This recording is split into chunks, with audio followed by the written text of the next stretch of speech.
তাহলে আগামী দিনে এই জমি রক্ষা কমিটি এর থেকে বড় আন্দোলনে প্রস্তুত হতে বাধ্য থাকবে। আপনারা তৈরি আছেন তো?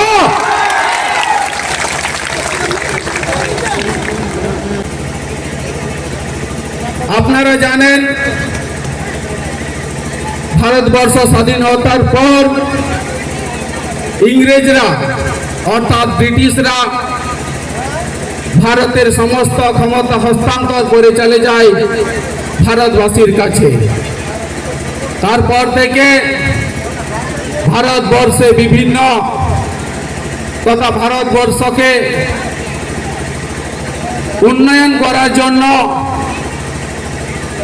বিভিন্ন শিল্প প্রতিষ্ঠান, কয়লা শিল্প থেকে শুরু করে আরো অন্যান্য শিল্প গড়ে ওঠে। আমরা জানি শিল্প ছাড়া সভ্যতার বিকাশ হয় না, শিল্পের অতি অবশ্যই প্রয়োজন।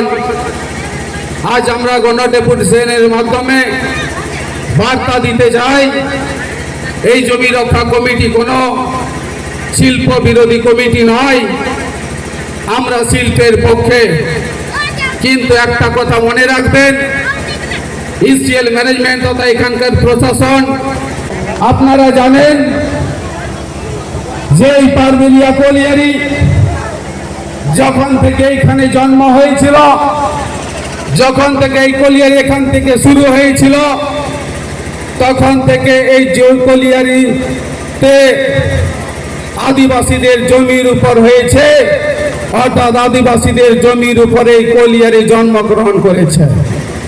যতদিন এই কলিয়ারি চলেছে ততদিন আদিবাসীদের জমির উপরে এই কলিয়ারি চলেছে।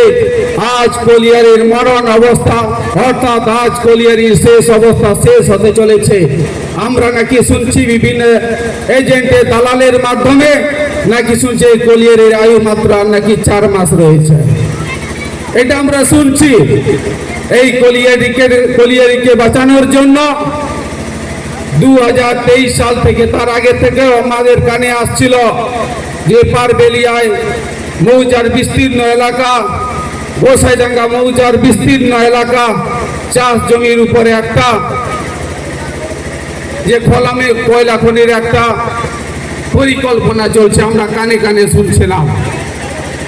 কিন্তু গত ডিসেম্বর 2025 সালে আমাদের কাছে স্পষ্ট হয়ে যায় যে এটা কোনো মিথ্যে কথা নয়।